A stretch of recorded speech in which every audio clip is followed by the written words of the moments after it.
I'm going to see my friend, so I'm going to get up now. I'm very excited. Hello friends, and welcome to the Lovely Place channel.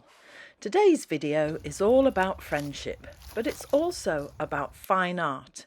In particular, an exceptionally great piece from an unknown artist. It's about a journey and a dog and a pub, with a bit of gardening included too. So let's get right on with the story.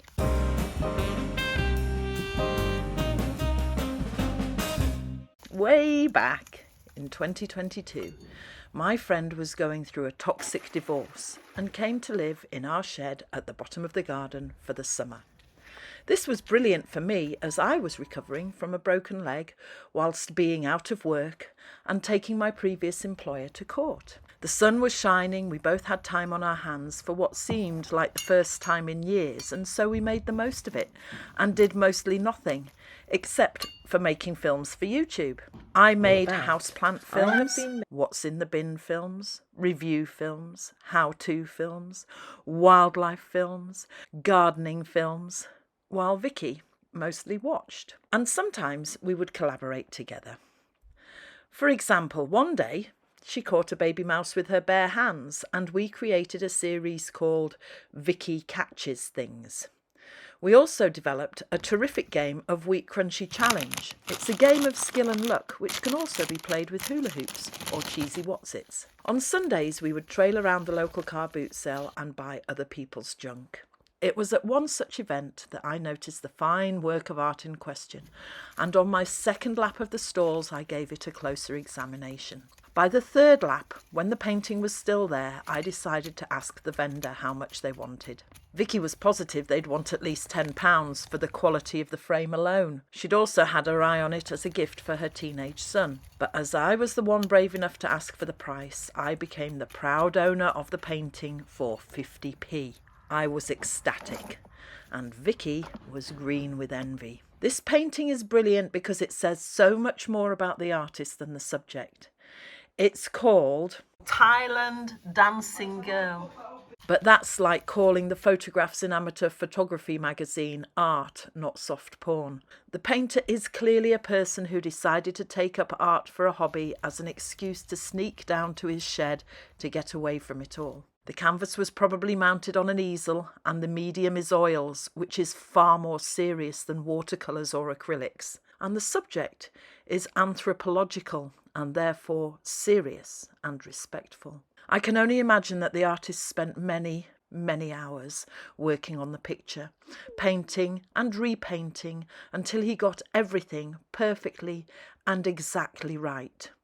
The background, the shadows, the drape of the cloth, the hat, the details. Which is what makes this painting stand out as being so much better than many others. The artist has laboured for many hours over what is the most important part of the picture to him, and then completely given up on the rest. Because painting in oils, on an easel, in a shed at the bottom of the garden, is really hard work. But I digress. As autumn came, my friend finally found a home of her own and moved a long way away. And that might have been the end of our friendship, until last week when our new busy schedules finally coincided in 2 days off at the same time, and so I went to visit her. What to bring as a gift for my friend in her new home?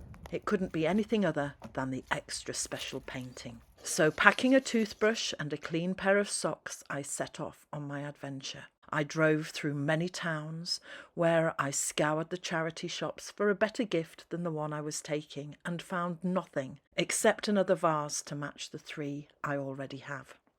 Until finally the sat-nav took me close enough to her new house that she recognised my car going round in circles and came out to get me. I got to meet her dog, I'm distracted him with. who looks exactly like a tiny Chinese dragon and made me feel most welcome. I was given a grand tour of her new home. I toured her garden like I was Queen Camilla and arranged that I would take a selection of rooted cuttings back home with me the next day. We sat outside and drank Prosecco and talked of many things. Then we went to the pub and talked some more. Eventually, we stumbled back to her new home, drank more Prosecco, ate lovely food, until finally it was time to sleep. The next morning she did us an amazing cooked breakfast, and I gave her the painting before I left to drive home. All the way home I felt sad because it had been so long since I'd seen her, and I knew it would be a long time before we saw each other again. I felt sad because I'd been so excited and looking forward to seeing her, and now I had nothing to look forward to. I felt sad because I wanted to stay longer, but I couldn't. I felt sad because seeing where someone lives for the very first time only happens once. The next time I visit, I will have been there before. I felt sad because as I drove home I remembered all the things I'd wanted to talk about but forgot while I was there. And then I felt sad because it was springtime, and the older you get, the more time flies faster than ever. So I drove as fast as I could, but within the speed limit obviously, all the way home, and I buried my rooted cuttings straight away in my garden, all the time thinking about my friend. And now, when I go out into my garden, I can look at the plants she gave me and be reminded of her.